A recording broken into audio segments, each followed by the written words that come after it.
Hey guys, welcome back to the Spates Waterlad podcast. Time Searley Talk Sport Rugby World Cup preview show. Now, obviously, no one sent in any new names for us last week, so we're going to have to keep running with that, even though it's an absolute shambles. But I guess everyone is still focused on what is important, which is the Rugby World Cup. And what a first round of footy. And we've even got a special guest with us joining us. No man knows the European version of rugby better than this man. He's watched plenty of code from the best seat of the house, the bench, over the last 5 years. So looking forward to having his insight on the preview show. It is Jacob Atkins. Welcome, mate.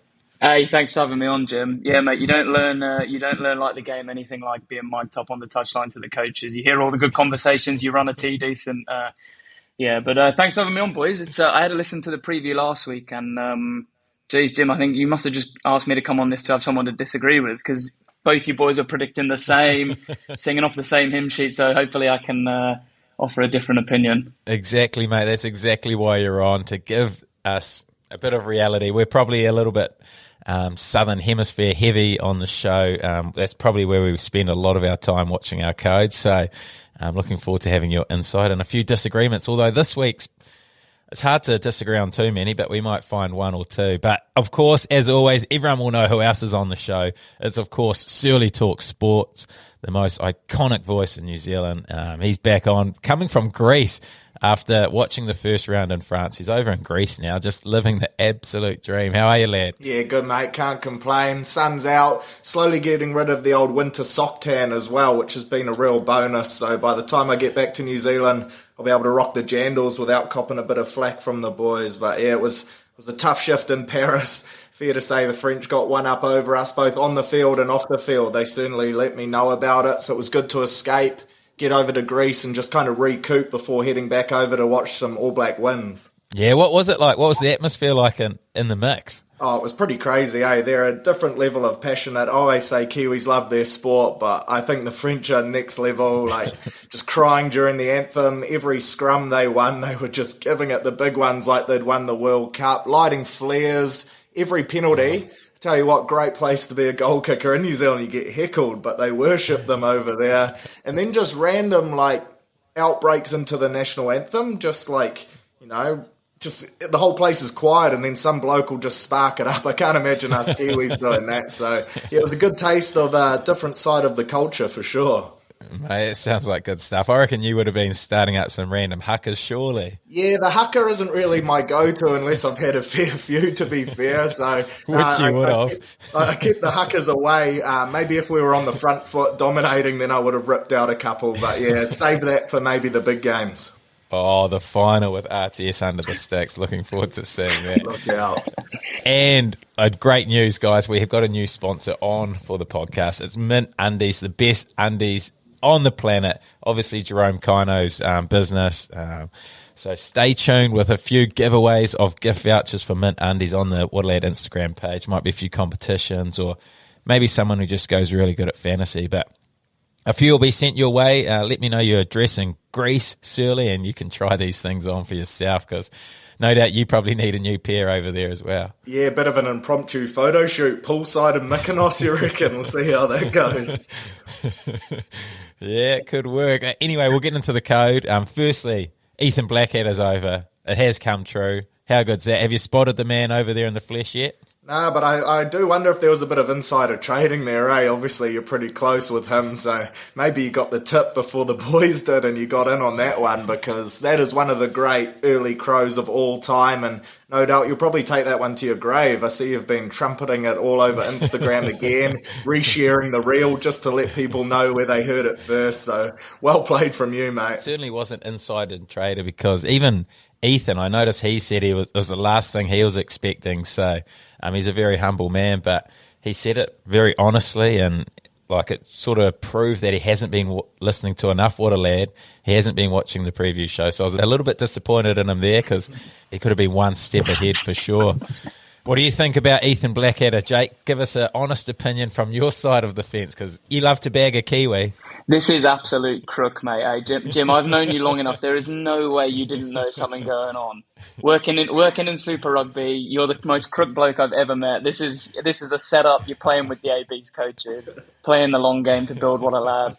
But yeah, look, I mean, he just adds incredible depth to already amazing pack, doesn't he? Like, there's nothing more to say. The depth of some of these teams in the competition this year is scary, eh? Like, you look at injuries, or like when we go through the preview this week, there's a couple of teams rotating a bit, and there's just no drop off in quality, is there? It's just players coming in and adding more quality, more firepower to some of these, especially the big four teams. Like, geez, it's the strongest I've seen it for a long time. Yeah, it's definitely the difference, say, between the stronger sides and the relatively minnows, where they can't really rotate this side at all. But we will get into the footy. Look at one question about footy, and Snake's right on. So looking forward to getting into the real preview stuff. But we'll quickly review the games, get your thoughts on what happened in the weekend. So obviously we'll start with the big one that started it, All Blacks game. Hell of a start for the All Blacks. First 2 minutes, I thought, oh, geez, these boys are on. They were first absolute clinic off the kickoff into the try, and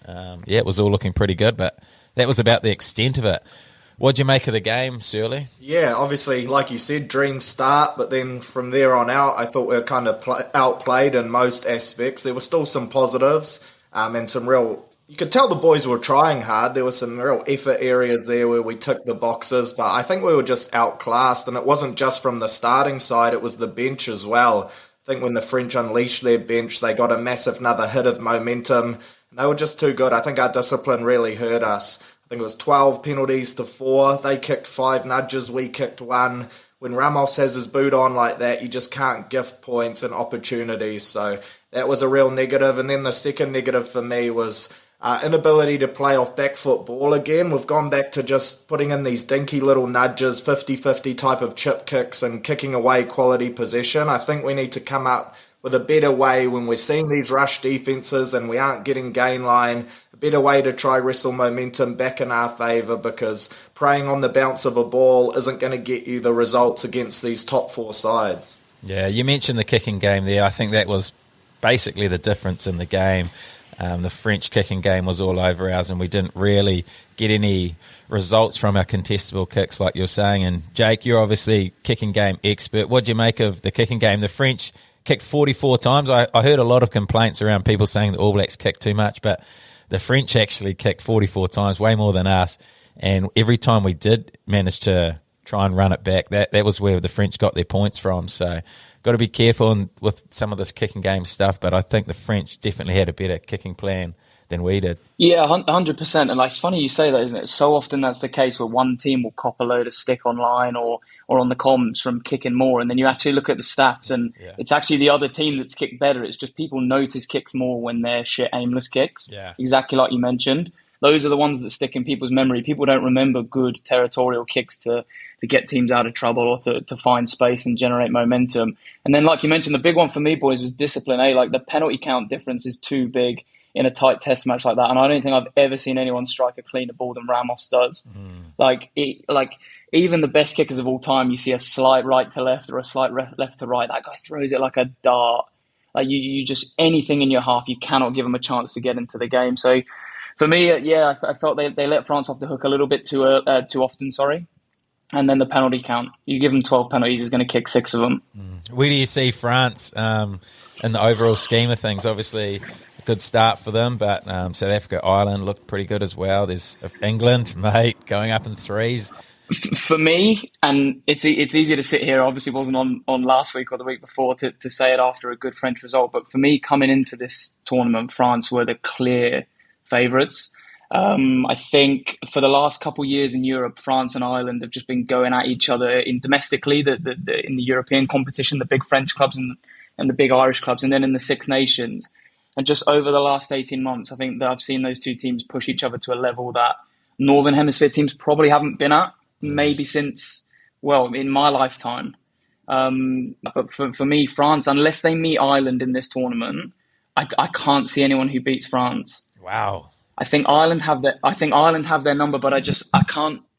If they don't draw Ireland in the game, I can't see them losing the game this whole tournament. They've got too much depth. They've got too much quality. They've been playing in big games in the Six Nations in Europe for the last couple of years. I just feel like they are the hot team, and it's easy to sit here in the seat after they've done that against New Zealand at the weekend. If they'd lost, but I've still come here and said the same thing. You would have, mate. I know what you're like. You would have been backing the French from a long way out. But no, that's exactly why you're on, mate. A different view, and it's an interesting take because you're right around how the French and the Irish have been going at each other for the last few years. So, and both teams are playing some exceptional rugby. But we'll quickly get through these next few games. Obviously, Italy, Namibia. Snake, obviously, you're living in Italy. Give us a rundown of the Italian side. Yeah, this Italian side is a good side, boys. I think a lot of people who maybe don't watch the Six Nations or don't watch much European rugby, or maybe put them into that bracket with like Georgia and some of the other minnow teams, they're definitely in that next category up, closer to, that second, closer to like your England's and Wales's at the moment, lads. Like they're a seriously well coached team. They're a seriously organised team. I didn't like the backline setup they started with in this game against Namibia. They started with Garbisi playing at 10 and Tommy Allen at 15. The second half, they flipped it. They brought Tommy Allen into 10, shifted out Garbisi to 12. He's so Italian. He's so passionate, so emotional. But I just think he lets that Italian team run away with it sometimes with that emotion. And Tommy Allen, he's played a lot of rugby for Quins. He played rugby in Scotland before. He's a much, much calmer, more composed 10. He just gives them a better balance. But that also frees them up to chuck the whippet back at fullback. Like, I don't know if you've seen much of this kid, but when he's on the wing, he's kind of in that little 15-metre box, and he doesn't offer a lot because he must be 70 kilos soaking wet. But when they can free him up in that free role, like you guys obviously don't watch much football, but like that free number 10 role in football where he can literally just join the game wherever he wants, they look like a different team. They did it in the second half against Namibia, and then they put 35, 40 points on them in the second half. So I'd like to see them push that forward. Mate, love that. Do you think they can beat the All Blacks? Not a chance. No. Hey, they're a good team and they're well organised, boys, but they're not miracle workers. They've just been stung like some teams have in this comp by unlucky draws. If they were maybe in England's group, do I back them to do a job on England or Argentina once? Potentially, throw a pool wide open. Yeah. But New Zealand and France, not a chance. Okay, well, that's safe. Oh, that makes me... You had me going there because I thought, geez, this team's good. No. Okay, no. Next one was Australia-Georgia. So I was pretty impressed with Australia's kicking game. I thought they were really patient with theirs, pegged Georgia right down into their half and didn't really let them get out. And then, like we spoke about in the previous show, just probably too much class, too much X factor to score tries. What do you make of this one, Searley? Yeah, I think Aussie's back three is an exciting prospect. I was pretty rough on Eddie Jones not picking Quade Cooper and going with Ben Donaldson as kind of that utility, but maybe this was that masterstroke that the Aussie fans have been waiting for from Uncle Eddie, because he's played a few rough cards so far, but maybe that was his winner. And in that back three with Corambetti and Big Mark, they kind of have that X factor about them, which they can dish up some unusual attacking pictures to opposition sides. So I think this is exciting for Wallabies fans. And saying that, I don't think they were as good as the scoreboard suggested. There's still some patchiness to their game, and yeah, that game this week against Fiji is just mouthwatering because the Fijians showed that on their day, and I'm sure we'll speak about that soon, but they're going to push the Aussies right down to the wire. But I think Aussie and Ben Donaldson, they might have found themselves a bit of a bolter, maybe a potential hero for them in their World Cup campaign. Yeah, I agree. Like, I was impressed with him. I didn't know he was as quick as he was. Showed a fair turn of pace when he was in space. So, I was impressed by him. And like you say, that Aussie-Fiji game this weekend is it's got to be the game of the round, doesn't it? It's so hard to predict, and both sides will throw everything at it. But we'll get to the next game, England versus Argentina. We're speaking of kicking games. This was a kicking game. What'd you make of this one, Snake? Right, this is a really weird one. I messaged Jim about this. I after the game I watched it and I didn't know how to feel at all. I want to start by saying, like, first of all, like, geez, hell of a job from the boys to get up 14 men for 70 plus minutes in a World Cup against a good Argentina team under the pressure that those boys are under at the moment is a hell of a job. I'm so proud of every player that took the field for England to actually get them over the line there. That's in terms of the boys on the field doing the job. But in terms of the wider picture for England, it still worries me a lot. I've been really surprised by how well received the game has been back home. I think the English media and English social media can often be, all or nothing. Either we're amazing or we're terrible. And there's no kind of like, okay, we've made a bit of progress in some areas, but there's still big, big concerns. And the big concern for me with this England team is 80 minutes of rugby, one line break, and again, no tries. We touched on it at the start, like there are 4 teams in this competition who are seriously playing a high level of rugby at the moment.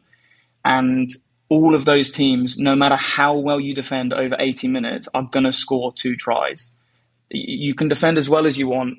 And England defended really well in this game. And like I said, the boys on the pitch did such a great job. But we can defend as well as we want. We are going to concede 2 tries against any of those big 4 teams.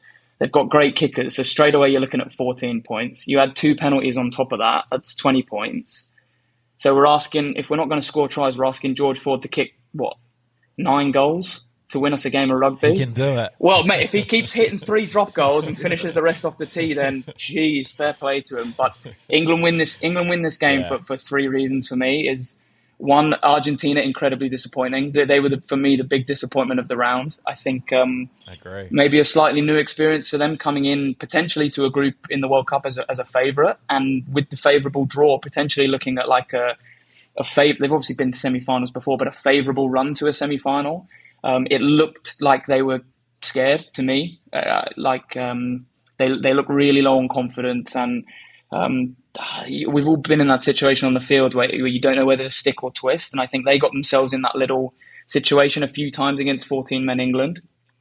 The second point was a George Ford masterclass. Like, that is the best example of how to play when you're down to 14 players in a World Cup game with a team that can't get you any line breaks.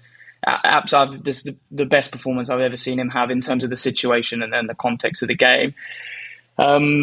And the third point was just, like I said, the shift the boys put in for 14 lads to play for 70 minutes. I can't tell you how tired some of those boys would have been at the end.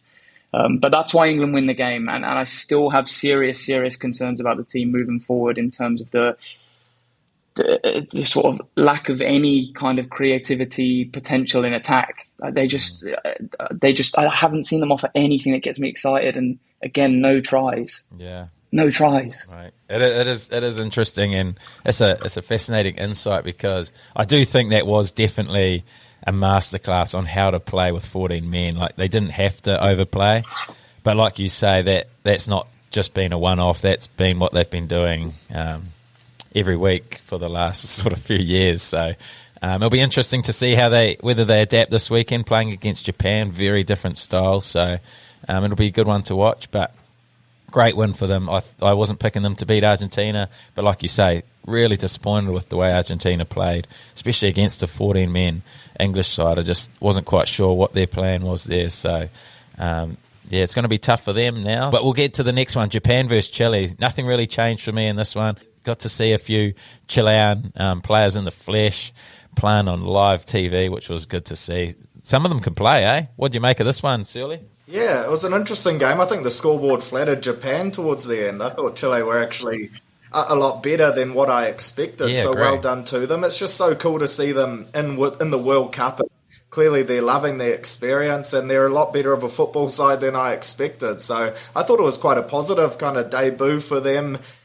Worrying for Japan, man, like just the fall off from their last World Cup through to now, it's not great. I think they've really taken a couple steps back, and I think they'll struggle throughout this tournament, but focus on the positives, and well done to Chile. It was cool to see something a bit different from them. Yeah, agree, but we'll get to the next one, South Africa versus Scotland.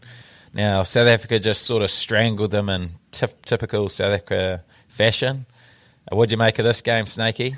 Mate, I thought South Africa's defence was phenomenal. I was watching the game and thinking like that is a seriously talented Scotland backline who've shown some serious razzle over the last few Six Nations. I mean, obviously I'm an England supporter, and we've not got close to them for the last 2.5, 3 years.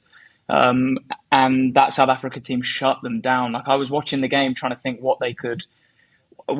could Scotland change this up to create something for them, and I was like, maybe a flat kick pass, maybe a 50. They ran that hissing line out starter play. You see from the overthrow with the reverse ball. But then other than that, that is a seriously dangerous Scotland backline in South Africa. Apart from that one starter play where they got them, they just shut them down. I obviously don't need to talk about South Africa at set piece. I actually thought Scotland did a really good job at set piece for the first 50 minutes. But then those boys bring on the bomb squad, and it's like, imagine you play against the best front row in the world for 50 minutes and then they bring on the second best front row in the world for 30 minutes. Like, imagine how that would kill your morale. Yeah. But that was it for me. Like, just Finn Russell's a hell of a player. There's some seriously talented other guys in that back line. They're really, really well coached and organised attack, and they could do nothing against it. That defence looked mean for me. Yeah. And what about you, Searley? I know you rate South Africa. You put them a big chance of going all the way. Did nothing change for you after that one, obviously? Yeah, well, I actually really rate Scotland, so I think the fact that South Africa were able to do that against a quality Scottish side kind of bumped South Africa up more in my rankings. I've really enjoyed watching Scotland play over the last kind of 18 months. They've been a massive improver for me, and just the exciting brand of football that they play, like Snakey mentioned, that line-out move, I wish they executed that and just one more pass and they would have scored one of the great kind of set-piece rugby tries, but just wasn't to be. There's always a winger in the team that's got that show and go in them. But yeah, I think South Africa, they just know the big occasions, don't they? They just always stand up and they seem to peak right at the right time. 6 weeks ago back in New Zealand, they looked awful and everyone was kind of saying that they're no chance, but then their last two performances have been massive, so they're right up there. It's just going to come quarterfinals time, who they face, that kind of determines how far they go. Yeah, man, that quarterfinal is going to be tough. As an All Black fan, whether you want to play South Africa or Ireland, I'm not sure. And that was a game that we missed too, by the way, Ireland, Romania.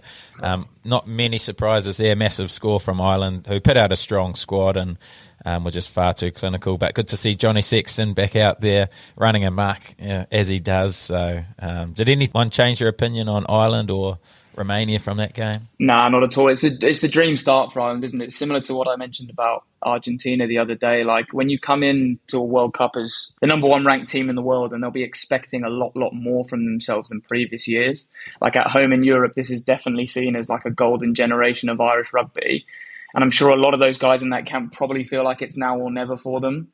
Just, they've been phenomenal in the last few Six Nations. They're ranked number one in the world, and carrying that into a tournament can be really difficult for teams sometimes when they're not used to it. So to start against Romania and actually have, I don't want to disrespect Romania, but have a game where you essentially can get some meters in your legs, get some confidence up, get everyone to get their hands on the ball. Like, it's a dream start for a World Cup situation for them, isn't it? Yeah, and it's another easy one again for them this week too, really. So they get to really build up into their Rugby World Cup, like you say.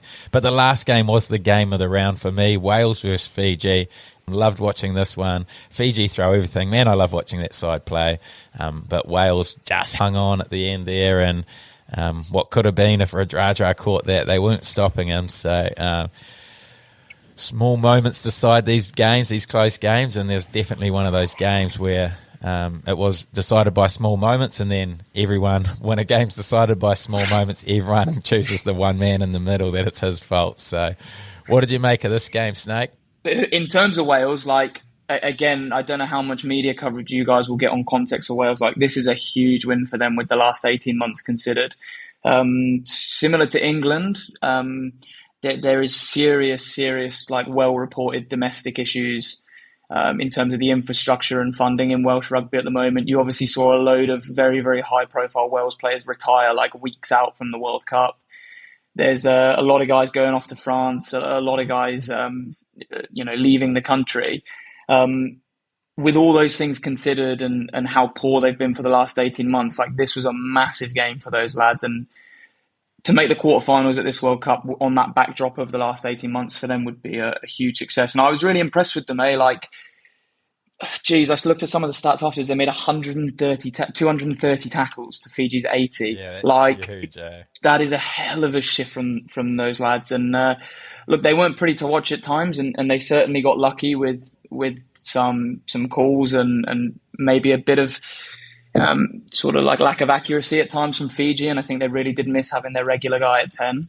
But look, Wales got over the line, and ultimately that's all they have to do in this World Cup. They have to just try and get over the line and get the best results possible. They certainly did that. What do you make of Fiji, Searley? Oh, they're just a pleasure to watch, aren't they? Like, I think as a mutual fan, when you sit down and watch this game, Like, that is the type of rugby you want to see being played. So many teams now, we mentioned the kicking games, some of the inaccuracies around their game plan, but Fiji, they kind of just throw caution to the wind, and that's what rugby is kind of all about. So I was almost more gutted to see them lose than the All Blacks to lose, just because you got so emotionally invested in that game throughout it. And I think Fiji, for most Kiwis anyway, they're probably our second favourite side to get behind. So it was a bit heartbreaking, but also a great tip of the cap, another sign that they are right there with these kind of top 8 teams in world rugby at the moment, and they're no longer going into these big games as underdogs, which is a real testament to them. Like, we're now speaking of them as a genuine chance to beat the Wallabies. They should have bet Wales, they bet England.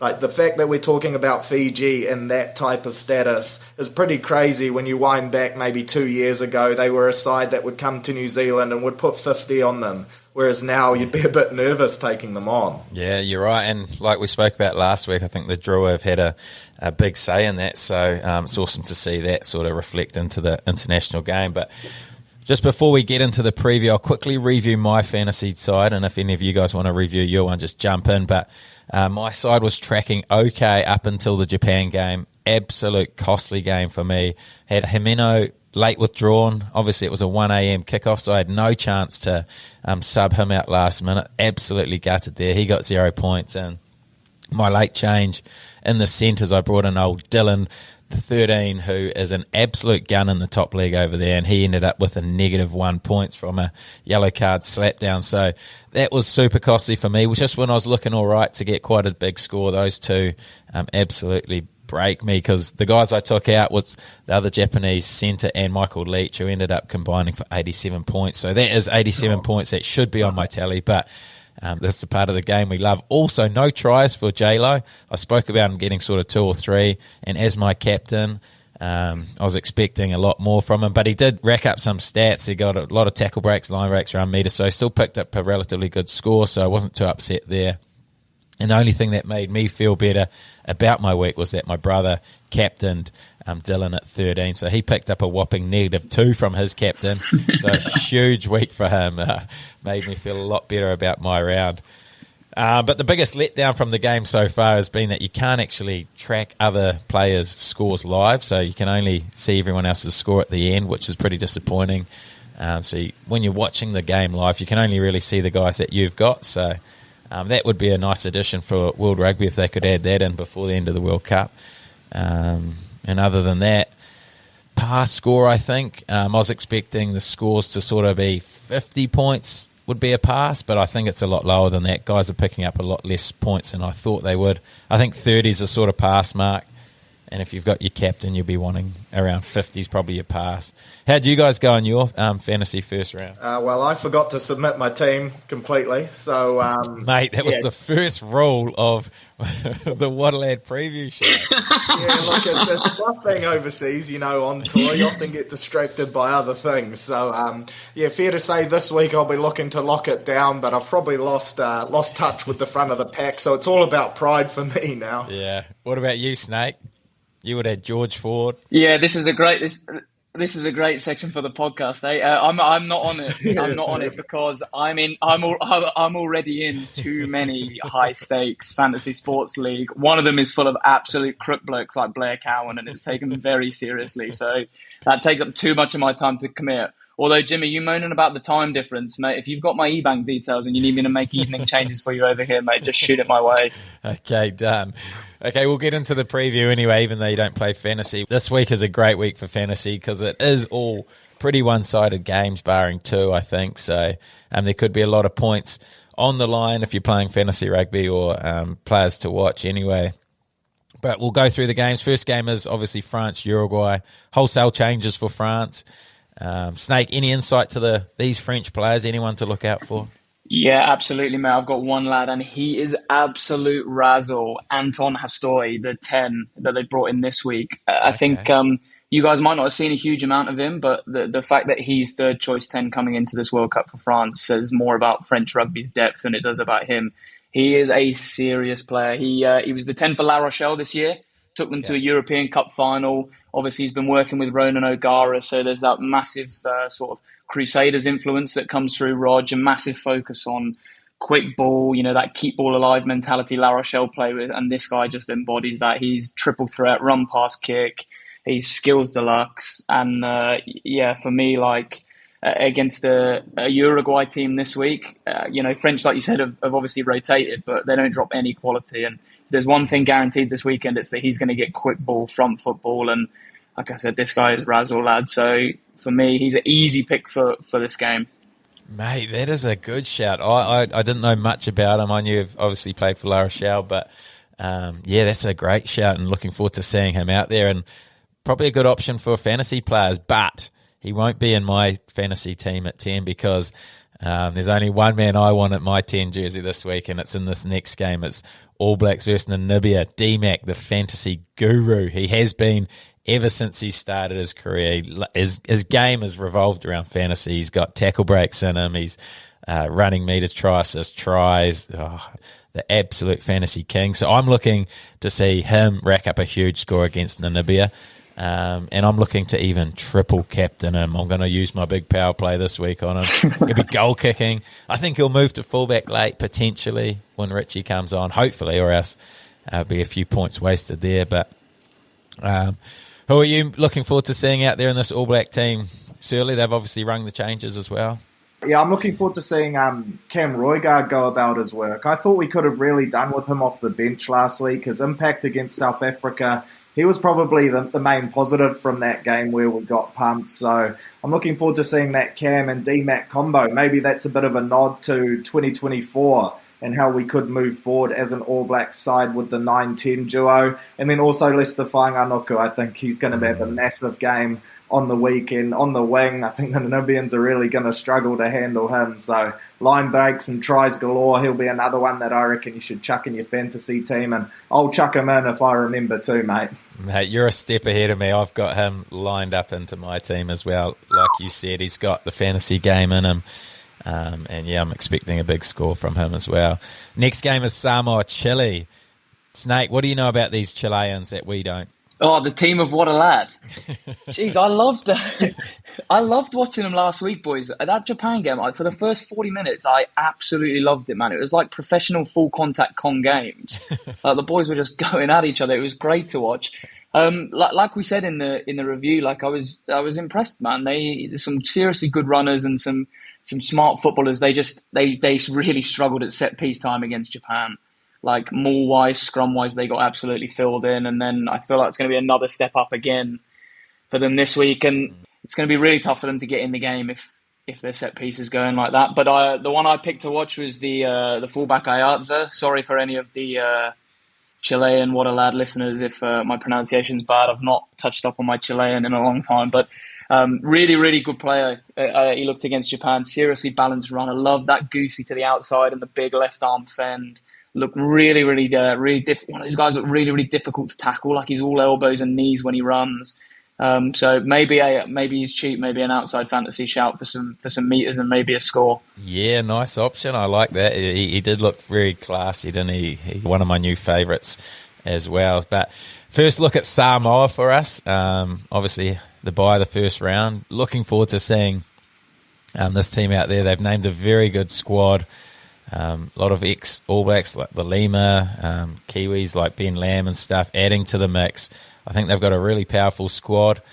I think they're a good chance, actually. What do you make of them? Who are you looking forward to seeing out there, Searley? Yeah, you mentioned that those ex-All Blacks coming in to bolster this squad, and that's what I think really gives them a great crack. They're so physical, so yeah, I feel a little sorry for the Chileans because I think they're going to really struggle in that contact area. We saw they like to play fast and whatnot, but Samoa, they're coming in fresh. They're going to be looking to make a statement, and there could be some bruising shots going in. But I'm looking forward to seeing Lima Sopoaga again. I've always been a massive fan of watching him go about his work, and I think he pushes them right up onto the edge of those kind of top-tier nations. So fingers crossed. We saw in that Pacific Nations Cup, they were one of the sides that impressed me the most.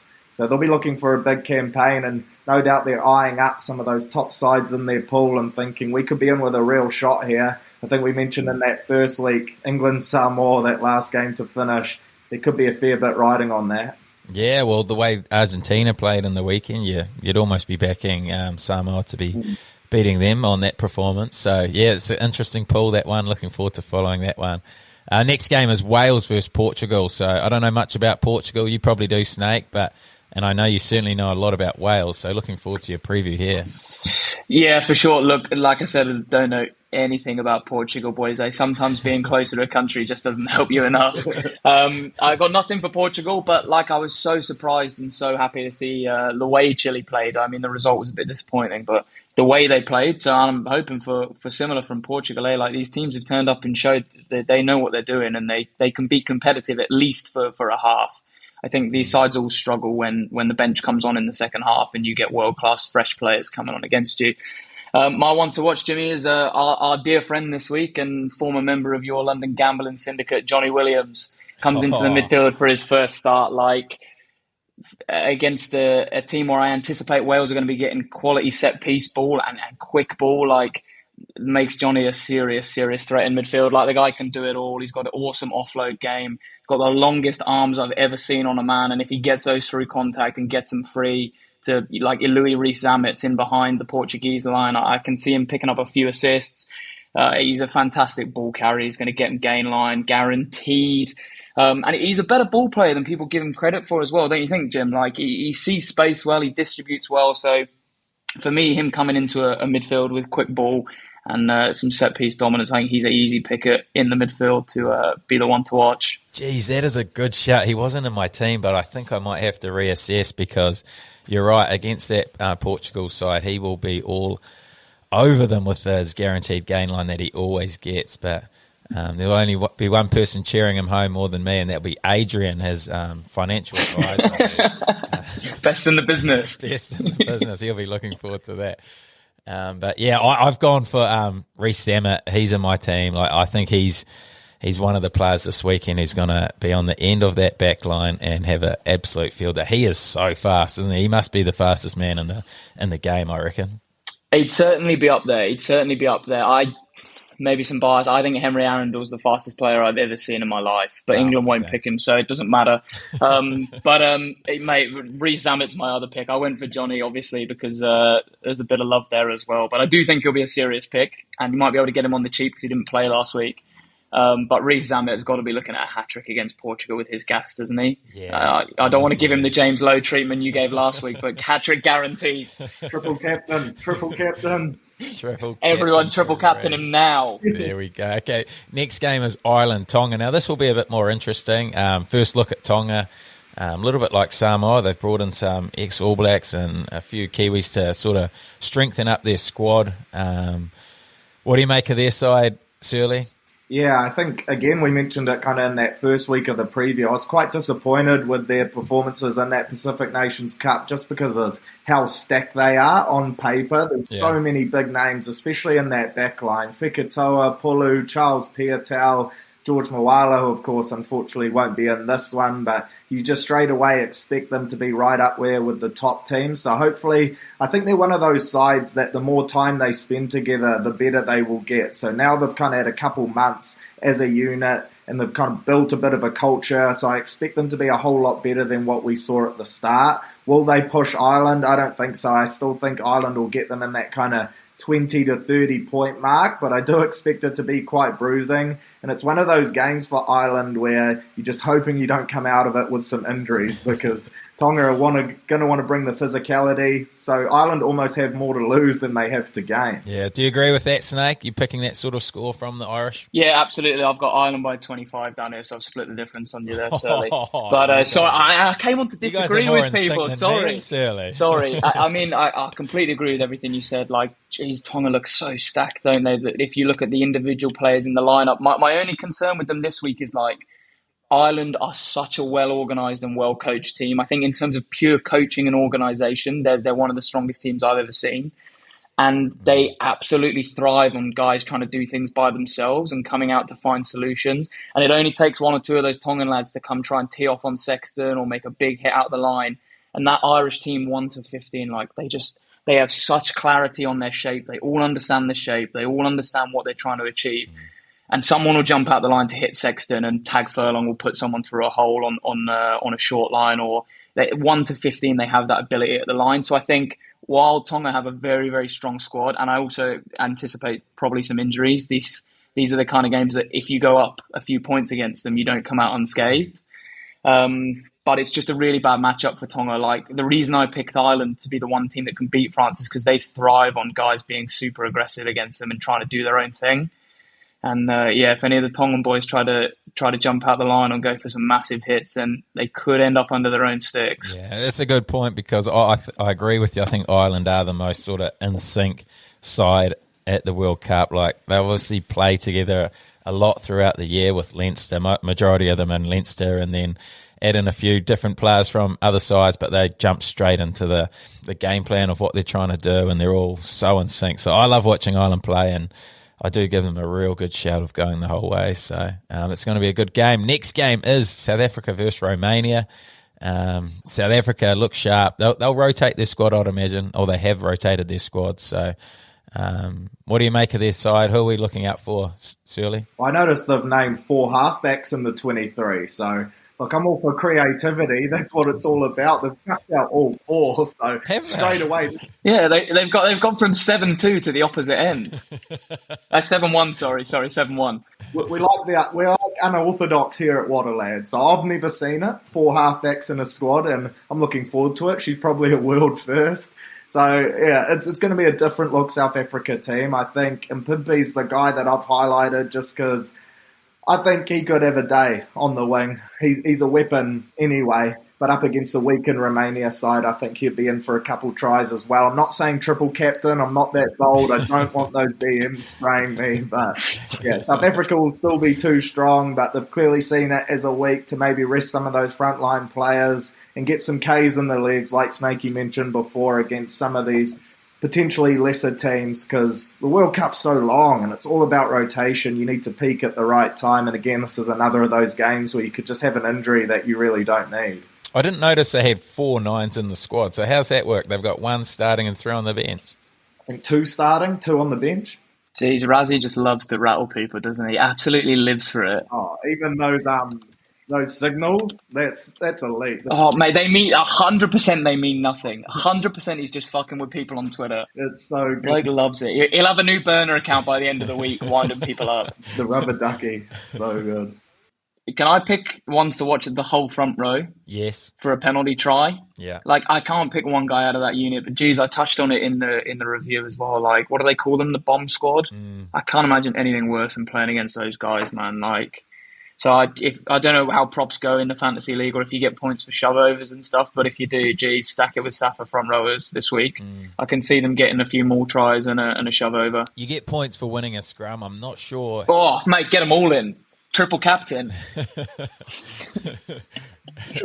All 3 of them. 9 captain. I don't know who's awarded the penalty try if it's a pushover, to be honest. It's a good question for the World Rugby Association. But the next 2 are probably the big games. Well, this is the biggest game of the round for me. Australia versus Fiji. Searley, start with you on Australia. What are you looking forward to on this one, or who are you looking to watch? Yeah, we highlighted that back 3 before. I think if you're going to play a team at their own game, then those 3 are the lads that could do it if that's the way they go. So Big Mark and Cotton Betty, they're both Fijian lads as well, so they'll probably have a bit of a target on their head.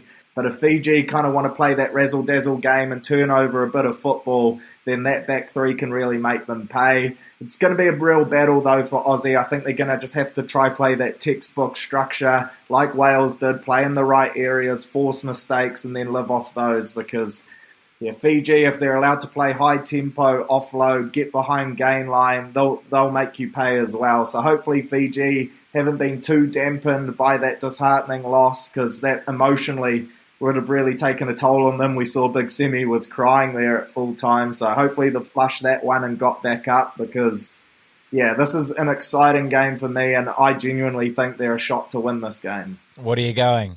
I'm going to go Fiji 1-12, mate. You know I love an underdog story. Yeah. It would be iconic stuff. Imagine in a calendar year of rugby if they can knock off England and Aussie. Yeah. Crazy. How good. What about you, Snake? You won't be agreeing with that, surely. Yeah, so I think you smashed it, mate. I think emotionally and physically that game on the weekend is going to take a toll on them.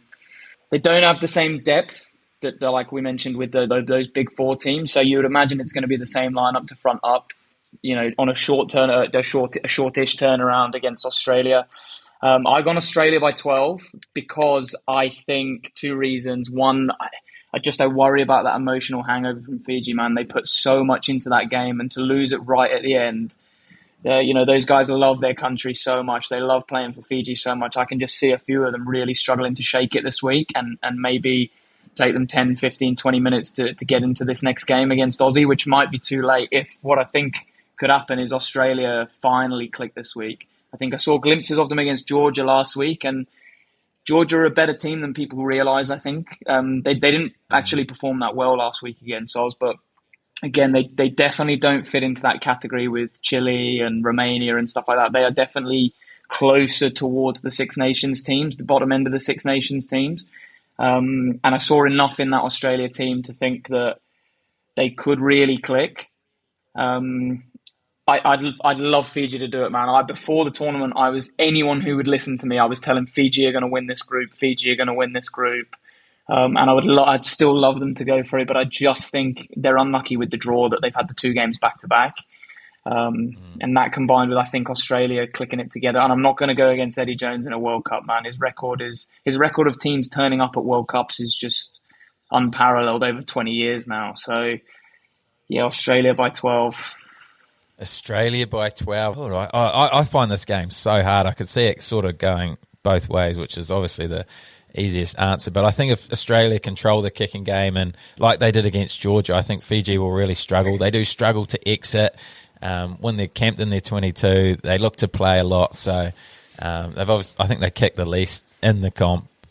Just naturally, they love to play. That's their natural instinct. But they've got so many game breakers, so the game can just change so quickly. We saw it in the Wales game where just two tries sort of out of nothing back to back, and they've got momentum and they're just so hard to stop. So I'd love to see Fiji win. Like I said, I'd love to see them get to the quarterfinals. And I think they have to win this to get there. I could imagine Australia will beat Wales. So if they win this one, I think they're a real good chance of still making it. So I'll be winding home Fiji, but I'm not confident with it at all. I think it could literally go either way, and it will be probably decided by that man in the middle who everyone is loving at the moment, which is always good to see. But the next game, the last game of the round, England versus Japan. We've spoken about England a lot in the review sort of side of it, Japan as well. Where do we see this game going, Snake? This is a game for you, I reckon. Yeah. I don't know, man. I don't know how to feel about this England team. I think they'll get over the line, and I think it'll be a similar performance to Argentina, hopefully with some better discipline. Like, I know the red card for Tom Curry. Like, I don't know if you guys saw the replays from the South Africa game as well. Like, no one knows what a bloody red card is these days. So I don't want to pick out Tom Curry because it's so difficult, man. Like, but when does an individual problem stop being an individual problem and begin to become a team problem if it keeps happening? And England keep playing rugby with less than 15 players on the field. So I don't know. If England get a red card early and they have to go hard work again and Japan decide to turn up, it could be a close game. But realistically, I think England are just going to shut it down. Big Courtney Laws. They won't change the team at all this week, I'd imagine. They'll go pretty much the same team that played Argentina because Borthwick's going to want some consistency from that group, and he's not going to change a winning team when they've not won before. Look, some Tuolangi front football and then probably forward kicking with momentum and maybe England by 15 with a load of goals. Yeah. Any tries? That's the real question. Yeah, go on. I'll give one. Tuolangi gets over for one. There we go. Tuolangi gets over for one. You really forced that. What about you, Searley? Do you think Japan can get up? Nah, unfortunately I don't. I agree with kind of what everything Snakey said, but I think England will just have too much quality across the park. Hopefully more than one line break. And if they're going up in threes, this is probably a game I'll turn off at halftime, to be honest, because I have no association with the English, and I think the style of play they play at the moment probably not going to win the hearts of mutual fans. And saying that, like, being like a 10, you obviously admire George Ford. Like that, people don't realise. Like everyone's like, oh, drop goals, it's such a hard skill to master. So what he does is crazy. He's so talented, but if you're sitting down on the couch and you want to watch an entertaining game of footy, that's probably not what you're after. So hopefully the English can score a few tries. I think they should be kind of, again, 20 to 30 points better than the Japanese, but whether that's what we see play out, it'll be interesting to watch because this is a game where England can kind of build some momentum now. They've struggled to get back-to-back wins for a long time. So, yeah, I expect their top team to be out there as well, and they need to make a statement here. It's a game of contrasting styles again too, isn't it? It's going to be the strangle of England with the kicking game and set piece, and the speed of Japan, who love to play with tempo and quick balls. So it's going to be fascinating to watch the contrasting styles go at it. But I'm with you guys. I think just the dominance of the set piece and kicking game will be sort of too much from England. And I know people don't like a drop. I love a drop goal. I think it's an awesome part of the game, which is definitely underused because it is so hard to do. Like, you try and get in the pocket and put a bit of fake pressure on yourself, and, man, they're pretty hard to get over. So anyone who can do it consistently, they deserve every 3 points they get. So good to see the return of the drop kick.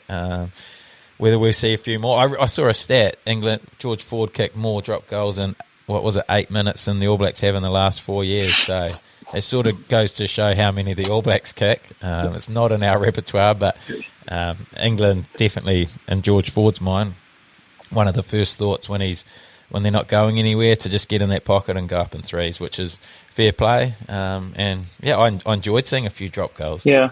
What do you make of the drop goal, Snake?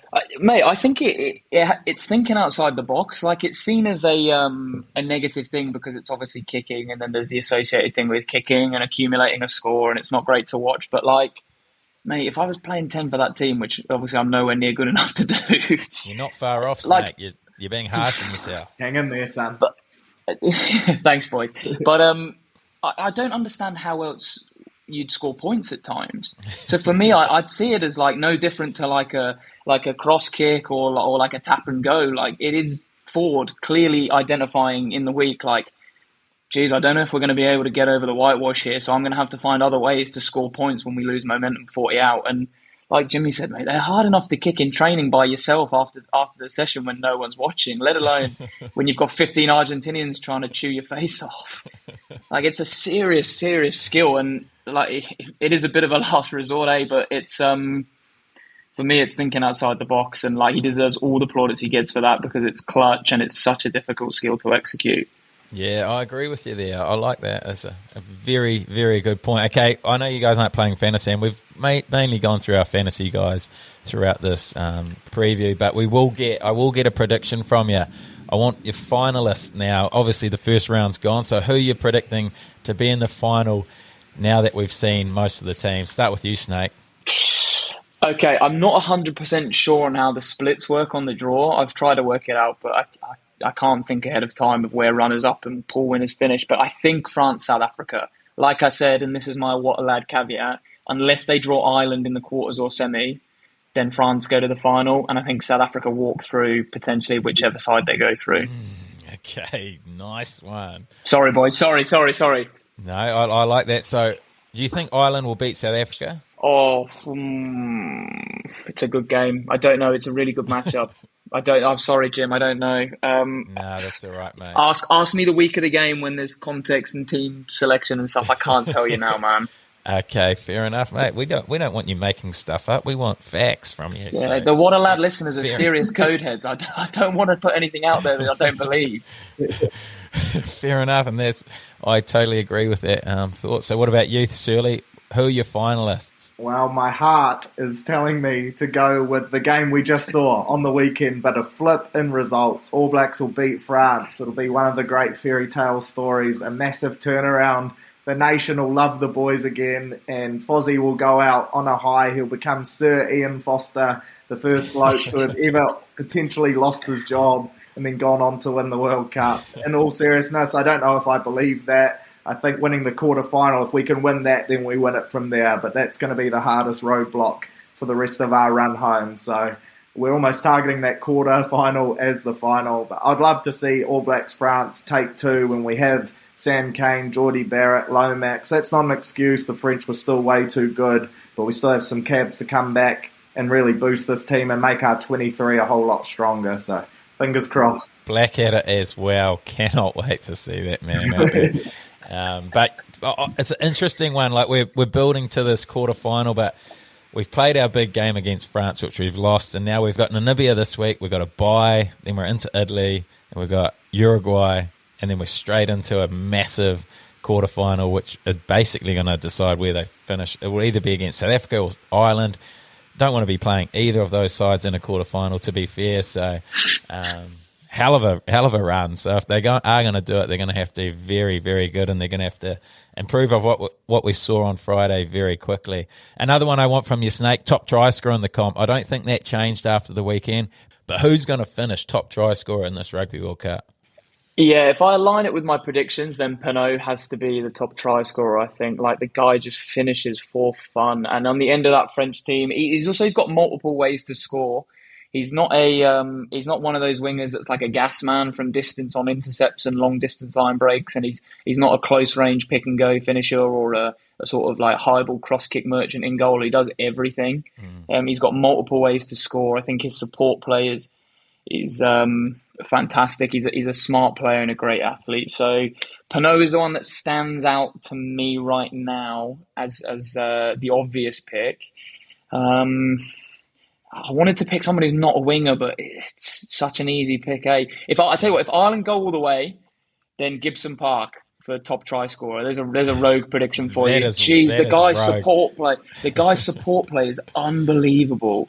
Yeah, mate, that is a very rogue shout. I'll be very surprised if he's in that sort of 7 to 8. The only thing that could hurt him, I reckon, is if Ireland adapt this 4 halfback policy. Then when South Africa win this week, you could struggle for just room on the paddock. And last one from your Snake, player of the tournament. Yep, this is a real bold one, lads. I'm really going to throw one out here. Anton Dupont. I don't know if you boys have heard of him, but he's a decent player for France. I think he's going to go all right, and I think a few people will be talking about him by the end of the tournament. Yeah, mate. Well, I think we both sort of agreed with that one. If France win the World Cup, unless South Africa win, then they need to give it split to the entire bomb squad, 6-man player of the tournament. Yeah. Oh, mate. Well, geez, what a fascinating insight from your Snake. Very glad we got you on. Good to hear some European insight into the game over there. And Searley, as always, very good insight from you, coming from Greece.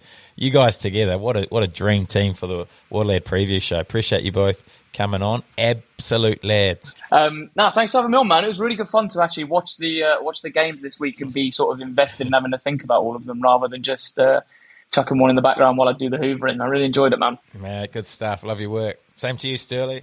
Yeah, go well, lads, and enjoy the code, eh? I feel a bit more informed now about the old hemispheres, a bit more enlightened to a different breed of footy, so I'll be watching this week with a closer eye. Yeah, mate, we're all learning. Hey, kick your goals, boys. Take your points. See you, lads.